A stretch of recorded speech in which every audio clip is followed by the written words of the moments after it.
Hey everyone, in today's episode, we're going to learn everything about Corona cameras. We're going to start on how to create cameras, adjust the field of view, the exposure, object visibility, how to correct the perspective, as well as some amazing options like clipping, sharpening, depth of field, and bloom and glare. By the end of this video, you're going to master the Corona cameras. So let's start on how to create Corona cameras. Before we create our first camera, we're going to do some adjustments to our Corona settings to allow for a faster interactive preview.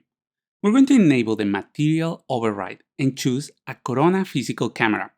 In this step, it's really important to also use the preserve button to exclude the lights and glass from the material override. You can also use the objects excluded button if you want to exclude a specific object like curtains. One last thing we can do to reduce the load in our PC is to use the Match Passes option in the Performance tab Interactive section to limit the render passes while using Interactive. I recommend starting with 50 and adjusting this number based on your scene. We're now ready to create our first Corona camera.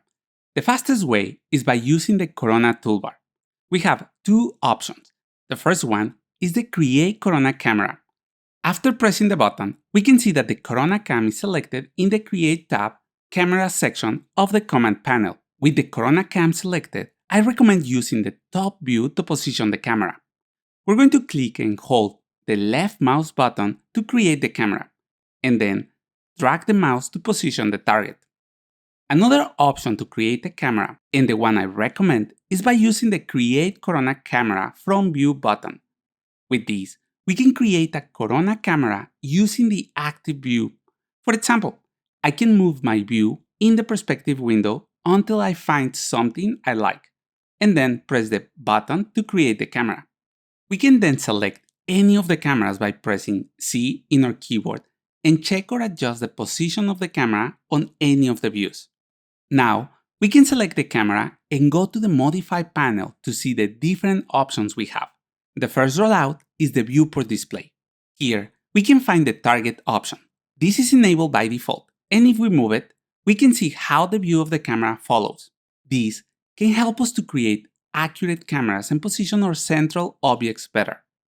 If we disable it, the camera will be a free camera, which can be really useful for some camera angles like dead-ons. The horizon line is going to add a visible line representing the horizon, and as long as we are above the ground level, it's going to be always visible. The target distance can help us to adjust the distance between the camera and the focal plane. For example, if we increase it or decrease it, we can set it to a different object in the scene. The next options are icon size and show cone. These options only control how the camera icon is displayed in the viewport, and they don't affect the render. With the icon size, we can control the size of the camera representation in our viewport. The maximum number is 10, and we can see how this shows a really big camera icon. Show cone has three options. Always visible will show the cone even if the camera is not selected. This is something I don't recommend if you have multiple cameras in your scene. With never, the cone is not going to be displayed even if we select the camera.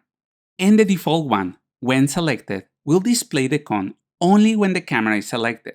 In this case, this is also the one I recommend using as is the most practical. We're going to learn how to use the field of view, focal length, and film width in our cameras. The first two options, field of view and focal length, are related. If we change the value in one of the controls, the other one will be affected too. The field of view is the maximum area that the camera can focus on capture and is represented in degrees. The default value is 45. If we change it to 80, we can see how we get a wide angle view. And if we decrease it, for example, to 20, we will get a narrow angle of view.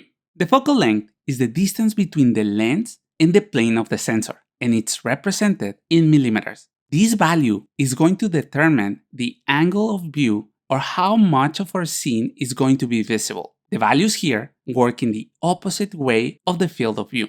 If we increase the focal length parameter, we're going to get a narrow angle of view. We can see how the objects get closer to the camera. And if we decrease the value, we're going to get a wide angle of view. The objects will look further away and we will have more distortion in our view. One common question is which focal length to use. This usually depends on the main subject or the type of view we want to capture. We can start with the standard lens, which is 35 to 55 millimeters. But one of the advantages of 3D is that we can experiment with the focal length value and quickly adjust it depending on our scene.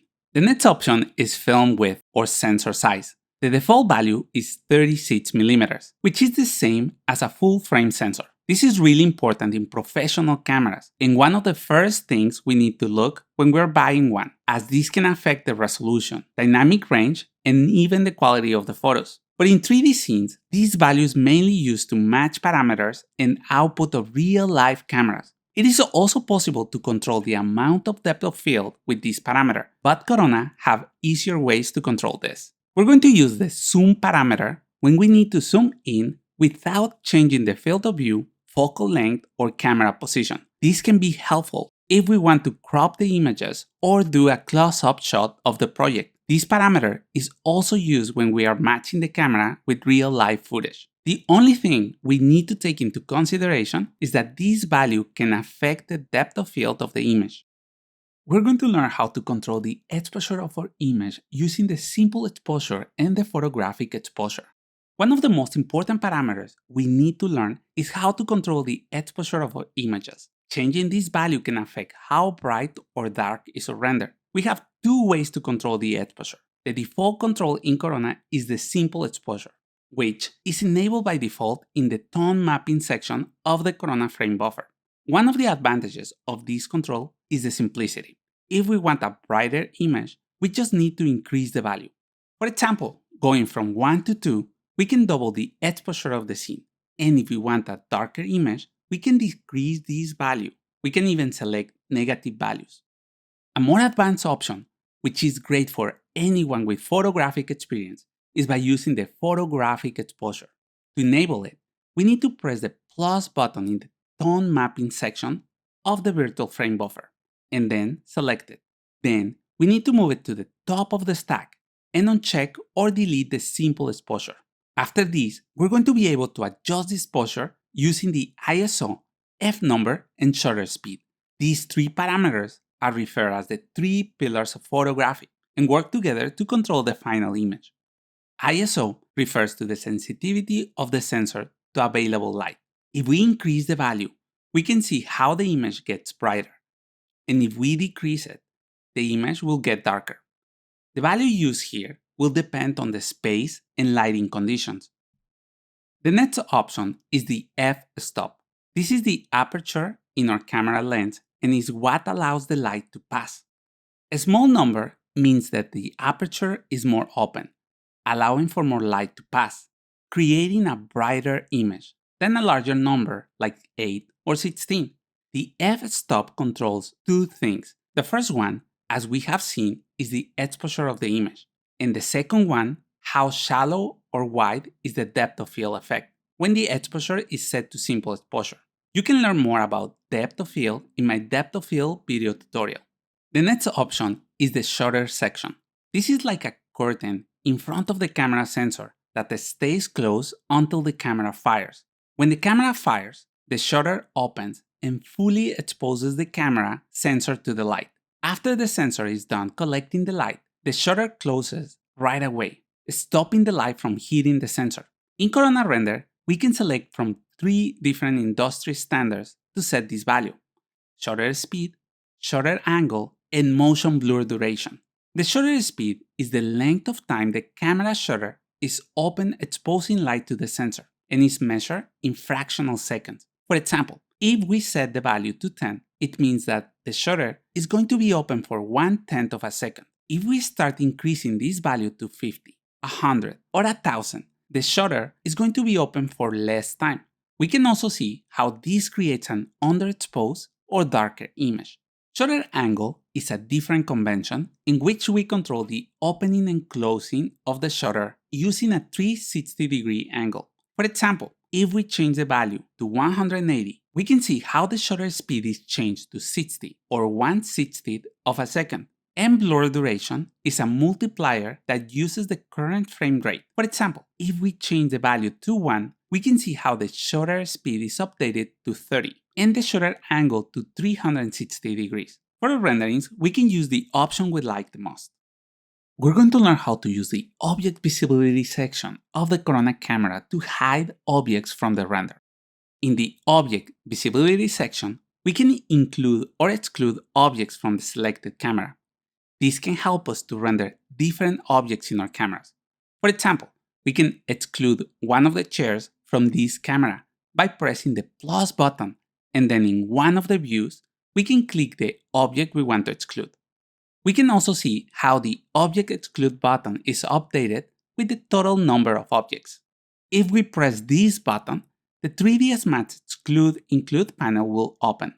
On the left side of this window, we can select objects, and on the right side, we can see the list of the objects we're including or excluding. To move them from one side to the other, we just need to select the object and press the arrow button. Changing the selection to include will render only the selected objects. This is really handy if, for example, we have many objects and we only want to render some of them. We're going to learn how to use the sharpening and blurring parameters in Corona Render. This parameter can help us to control the sharpening and blurring effects in our renders, similar to what we can find in applications like Photoshop. To activate these parameters, we need to enable the sharpening blurring option in the Corona virtual frame buffer under the Post section. We can also activate it by pressing F10 in our keyboard to open the render setup, and in the camera tab, we can find the sharpening and blurring option. Let's start with the first parameter, sharpen amount. With this parameter, we can recover the definition in post-processing. Corona uses the color changes in the pixels to achieve this. The higher the value, the greater the intensity of the sharpening effect. But we need to be careful. High values can result in unrealistic images. Next, we have the sharpening radius parameter. This allows to control the area that affects the pixels being sharpened in our image. For example, by modifying the radius to 5, we can see how the intensity of the sharpening changes, even when the sharpen amount value remains the same. Lastly, we have the blur radius option. With this parameter, we can control the amount of blurring in the image. It is really useful when we use it with low values. This can help us to reduce the amount of noise in the image. A common question is which values to use. The default values works really well most of the time, but it is important to experiment with each of our renders. Since these values work based on the pixels in the image, the result is going to be different depending on the render and the preference we have. We're going to learn how to use the tilt and shift parameters in the Corona Render camera. The vertical and horizontal tilt parameters allows you to tilt the camera to correct the perspective. This is really useful in scenes where the camera is not aligned with the target. In this example, we have a low camera angle. We can see how this is creating a tilting in the vertical lines of the image. To fix it, we're going to select the camera and in the camera settings, scroll down to the tilt and shift section. We're going to activate the automatic vertical shift option. This instructs Corona to auto-align all the vertical lines in the image. As soon as we do this, we can see how the vertical lines are now straight, enhancing the overall appeal of the image. Unless you aim for a specific stylized look, it's probably a good idea to keep this option on. Okay, now what if we want to manually control this? Below the automatic feature, you will find options to manually adjust the vertical and horizontal tilts. For example, if we set the vertical tilt to 0.85, we can get an effect like some of Tim Burton's movies. And by changing the horizontal tilt to 0.60, we can see how the image is skewed vertically. Tweaking these parameters not only corrects the perspective, but also offers the opportunity for artistic cameras. Okay, for the next option, let's reset the parameters to 0 and turn on the automatic vertical shift. Lastly, there is the shift option. It allows you to move the camera view vertically or horizontally, all these without actually moving the camera or the target. It is a great option when you want to keep the same camera angle, but you want to adjust it to include other elements. Using the tilt and shift parameters in the Corona Render camera can improve your renderings and help you achieve precise and artistic visuals. We're going to learn how to add depth of field to our images. This can help us to control what is in focus and what is out of focus on the renderings. We're going to start the interactive rendering. This will allow us to have a real-time visual of all the changes we do. We're going to press F10 in our keyboard to open the render setup. Then, in the Scene tab, General Settings, press Start Interactive. After this, we need to enable the depth of field. To do this, select the Corona camera, then go to the Modify panel to see all the camera options. In the Depth of Field and Motion Blur section, enable the Depth of Field checkbox. I also recommend to have your top view visible. This is going to help us to visualize the target and object distance to the camera. To control the strength of the depth of field, we're going to use the f-stop number. In this example, the exposure mode is set to Simple Exposure. If you're using Corona Render 7, this is called Global Exposure. With this option enabled, we can change the f-stop number without affecting the overall exposure of the image. With low numbers, we're going to have a narrow depth of field or more objects out of focus. For example, if we change the f number to 1, we can see how the image is affected and most objects are out of focus. If we increase this number to 4, we can see that we still have a narrow depth of field, but the background objects are a bit more visible. We're going to change the f number to 8 and 16 and compare it with the previous one. We can see that we have a deep depth of field with fewer objects out of focus. To continue with this example, we're going to use 4 for the f number. We can modify the focus distance using the camera target. This will allow us to control where the depth of field starts and the objects in focus. To do this, we have two options. For the first option, we need to open the Viewport Display section of the camera and modify the target distance parameter. With low numbers, we can have the objects close to the camera in focus, and with a high number, we can get the objects in the back of the camera in focus. The second option, and the one I recommend, is by using the Override Focus in the Depth of Field section of the camera settings. This is going to enable two new options. The first one is Value. This is the same as the target distance we saw earlier. The second one is Object. This can help us to select the object we want to be on focus. This is a great option if we're planning to move the objects around the scene and we want the same object in focus. It is also possible to control the bokeh effect of the image. This is going to define the quality of the areas of the render. We can control this option globally in the Render Setup Camera section, or individually in the Camera Settings Bokeh section by selecting the Override option. The first option for the shape is circular. We can see how the shapes of the out-of-focus object change to circular. This is especially visible in the highlights of the image. In this example, to properly show the effect, we're going to create a few small lights.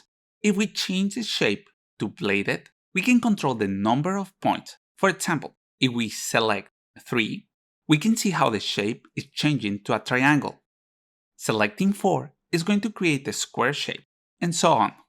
With the rotation option, we can rotate the out-of-focus highlight. We can also change the shape to custom. This will allow us to select our own bokeh pattern by selecting a black and white image. In this example, we can see how selecting a star shape is going to create this in the bokeh effect. And the last section is the advanced effects. The first option, Center Bias, controls the transparency towards the center of the edge. With positive values, we can increase the amount of blur in the image, and with negative values, we can decrease the blur, creating a wider depth of field. With the vignetting option, we can create a cat eye effect on the image. We can see how a black frame is created. This is usually an effect that happens on wide-angle lenses. In this case, both positive and negative values produce the same effect. And the last option, anisotropy. is going to affect the aspect ratio of the bokeh. Positive values create a horizontal effect, and negative values stretch the bokeh vertically. We're going to learn how to add bloom and glare to our images using Corona Render. To have a real-time visual of the changes, we're going to start the interactive rendering. To do this, press F10 to open the render setup. Then, in the Scene tab, General Settings, press Start Interactive. After this, we need to enable bloom and glare. We can do this per camera or globally. To activate it on an individual camera, we need to select the camera and in the Post-Processing tab, enable bloom and glare. This option is recommended if you have multiple cameras and each of the cameras requires different settings. If you want to have the same settings for all your cameras or views, we can use the global settings. To do this, we have two options. The first one is by opening the render setup and in the camera tab, bloom and glare section, check the enable bots. The second option is by enabling the bloom and glare in the Corona frame buffer post section. This is also the option we're going to use for this example. After we activate the bloom and glare, a soft glow is created around the bright areas of the light. This effect is called blooming. The first setting we have is size. This controls the bloom and glare effect as a percentage of the render size. A value of 0 disables the effect, and increasing this value creates a softer glow around the bright areas.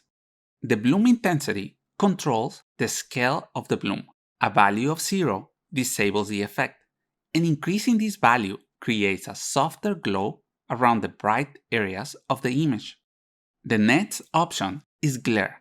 This setting allows to create a more focused glow with rays from the bright areas. If we increase the value, we can see how the effect gets stronger. This setting is useful when we want to create a shiny effect on gemstones, metals, or lights.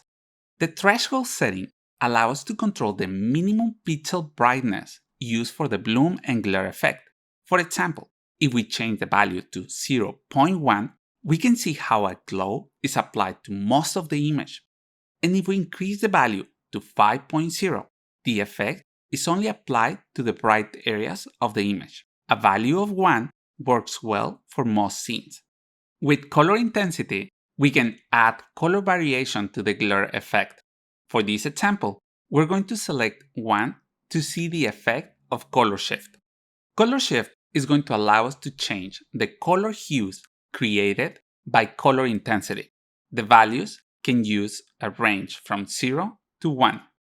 To continue with this example, we're going to right-click the spinners to set both values to default.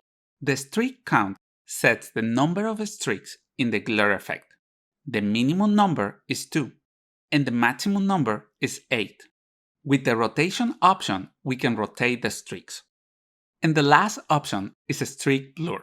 This parameter controls the blurring of all the streaks in the glare effect.